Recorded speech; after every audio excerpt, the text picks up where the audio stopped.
Hello guys what's up this is Sagar अनि आज हामी बिल्कुलै नयाँ टपिकमा कुरा गर्दैछौँ। त्यो टपिक के हो भन्दाखेरि how to make cover videos right. आज हामी एउटा कभर सङ बनाउनेछौँ अनि त्यसपछि त्यसलाई सुटिङ गर्नेछौँ अनि त्यसपछि एडिट गर्नेछौँ र हामी देखाउनेछौँ। मतलब हामीसँग लगभग 3वटा स्टेप छ। के त भन्दाखेरि सुरुमा म्युजिक बनाउने, त्यसपछि त्यो म्युजिकको आधारमा भिडियो बनाउने, त्यसपछि एडिट गर्ने, त्यसपछि युट्युबमा अपलोड गर्ने। धेरै सब्सक्राइबर छैन त्यही पनि म अपलोड गर्छु। Okay guys let's dive into this. So guys मैले एउटा चाहिँ ट्र्याक भेटाइरहेको छु होइन, तुम ही आना, जुन चाहिँ निखिल जैनले बनाएको रहेछ, यु क्यान सी द्याट। अनि यो ट्र्याकमा चाहिँ म अब भोइस रेकर्ड गर्न गइरहेको छु र त्यो ट्र्याक चाहिँ मैले प्ले गरिरहेको छु यहाँ कम्प्युटरमा होइन, जुन चाहिँ म यहाँदेखि सुनिरहेको छु। अनि मसँग माइक छ, त्यो माइकलाई म अलि अगाडि सार्छु होइन। अनि त्यसपछि मैले रेकर्ड गर्छु र यो रेकर्ड चाहिँ मैले औडासिटी भन्ने एउटा सफ्टवेयर छ, फ्री सफ्टवेयर होइन, मैले त्यहाँदेखि गरिरहेको छु। So let's do the thing right, let's do the thing. Okay म प्ले गर्दैछु।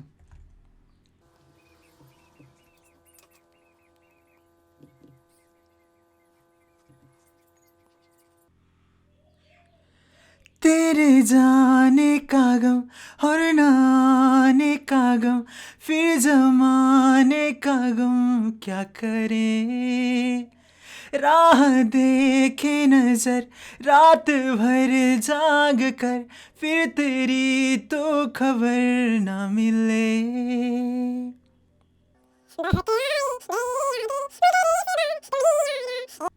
सो गाइज मैले चाहिँ यसरी रेकर्ड गरेँ भर्खर होइन।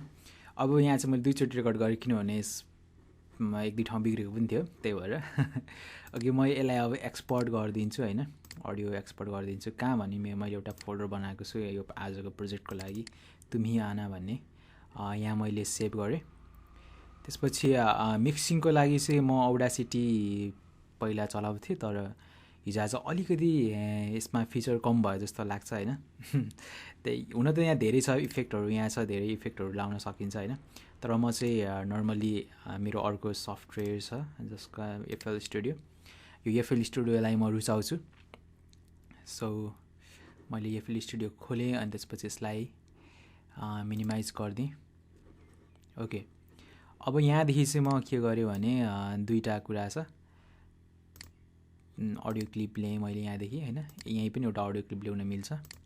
सो मैले यसलाई सिलेक्ट गरेँ अनि डेस्कटपमा गएँ। त्यसपछि तुम ही आना छ, तुम ही आना यो टाइटल ट्र्याक भयो होइन, कारा हो कि, यसलाई मैले लिएँ अनि त्यसपछि यसलाई मैले यहाँ पेस्ट गरिदिएँ, ड्र्याग एन्ड ड्रप पेस्ट गरिदिएँ। अनि त्यसपछि अर्को अडियो क्लिप पनि मैले ल्याउँदैछु। सो त्यो अर्को अडियो क्लिपलाई मैले के गरेँ भने म यहाँ धेरै थोक चाहिँ गर्दिनँ होइन गाइस, जस्ट मिक्स मात्र गरिदिन्छु अनि हल्का रिभर्ब लगाइदिन्छु। रिभर्ब भनेको इको जस्तो हो। सो यसरी चाहिँ मैले यहाँ 2टै ल्याइसकेपछि यसलाई चाहिँ म के गर्छु भने गाइस होइन, म योसँग तालमेल मिलाउँछु, मतलब मिक्स गर्छु भनौँ न।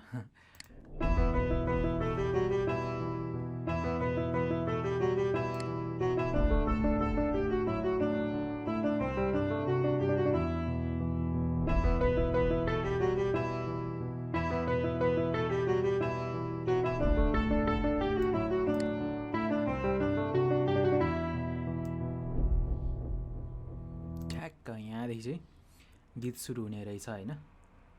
सो यसलाई अझै मेरो यो भोइसलाई चाहिँ म के गरिदिन्छु भने यसलाई काटिदिएँ मैले अनि त्यसपछि यसलाई म ल्याउँछु है। यो भोइस कहाँसम्म, यसलाई ठ्याक्क भोइस यहाँदेखि सुरु गर्नुपर्ने हुन्छ भनेर चाहिँ बुझियो होइन। सो हेरौँ।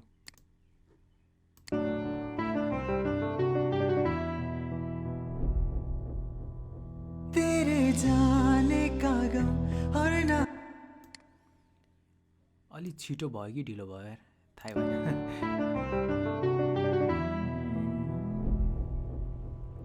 तेरे जाने का गम और ना आने का गम, फिर जमाने का गम अलिकति छिटो भयो जस्तो लागिरहेछ न।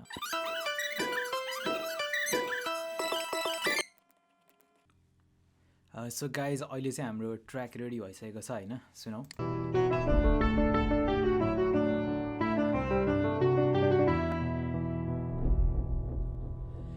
तेरे जाने का गम और ना आने का गम, फिर जमाने का गम क्या करे।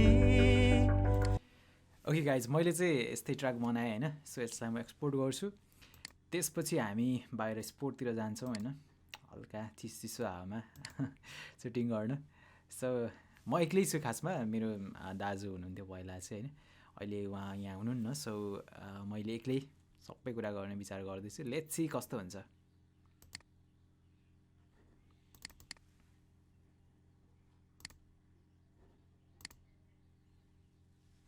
सो गाइज म चाहिँ अहिले घरदेखि निकै तल आइसकेँ।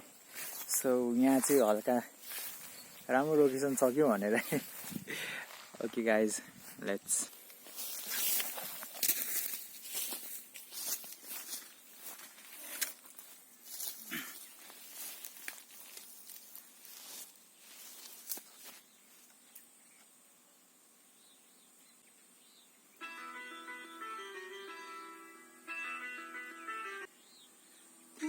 जाने का गम और ना आने का गम, फिर जमाने का गम।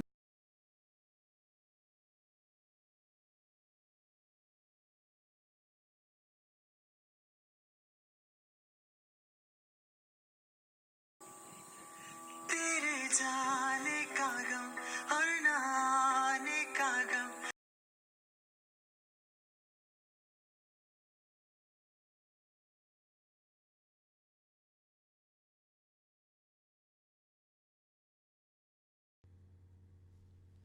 सो गाइज अहिले चाहिँ हामी कामतासिया स्टुडियोमा आइसकेका छौँ।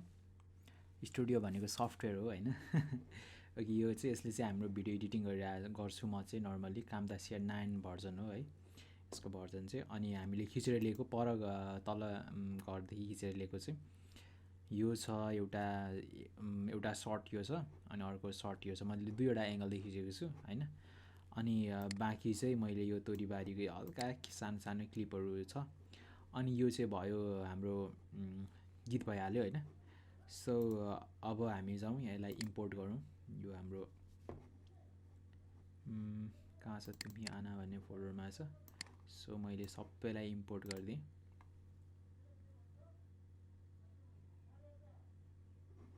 ओके, सबैलाई इम्पोर्ट गरिदिएँ। त्यसपछि मैले यहाँ चाहिँ मैले गीत पो राख्थेँ होइन। गीतको हल्का अगाडिको भाग मैले यसरी काटिदिएँ। अनि त्यसपछि मैले यो जुन छ यसलाई सुरुमा राखेँ मैले। अनि ओके, अब यसलाई म प्ले गराउँछु।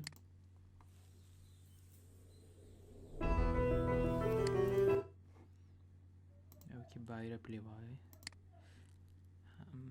हेडफोन।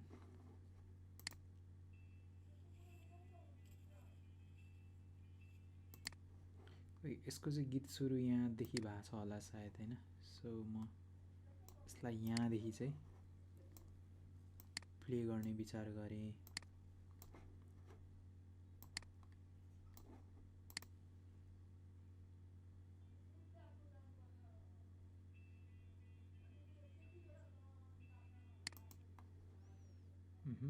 जानेका गम यता आइसक्यो।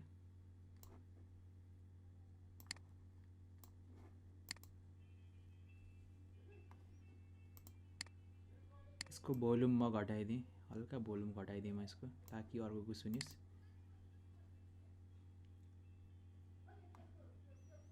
हेर्दाखेरि यो अलिकति यतिकोमा मिल्छ जस्तो देखिन्छ होइन।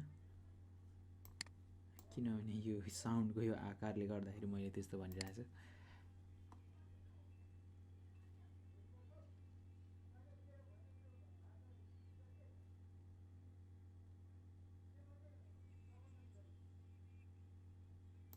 अलिकति छिटो भयो होइन गाइस। सो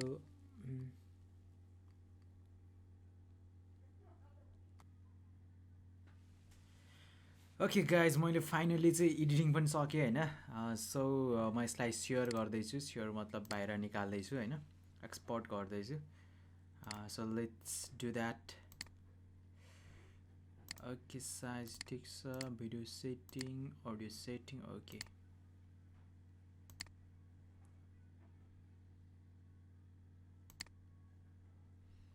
नेक्स्ट यसलाई चाहिँ मैले के राख्थेँ भने तुम्ही आना राइट फिनिस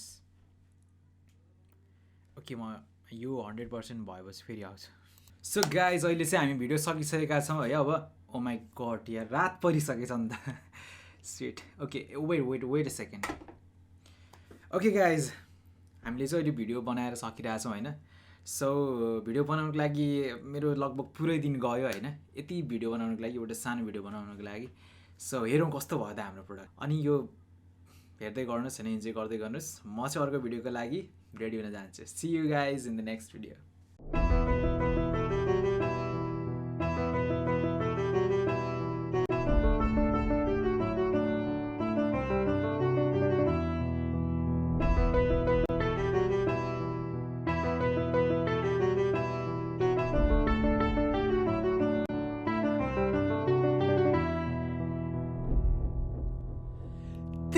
जाने का गम और न आने का गम फिर जमाने का गम क्या करे राह देखे नजर रात भर जाग कर पर तेरी तो खबर ना मिले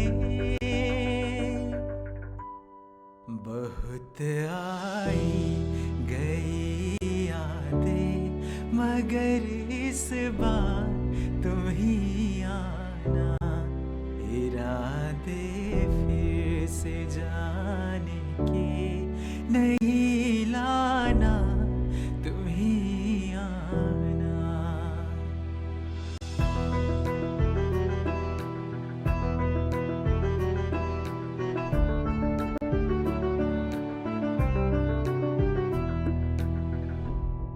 कोई तो राह वो होगी जो मेरे घर को आती है करो पीछा सदाओं का सुनो क्या कहना चाहती है तुम आओगे मुझे मिलने खबर ये भी तुम ही लाना बहुत आई गई यादें मगर इस बार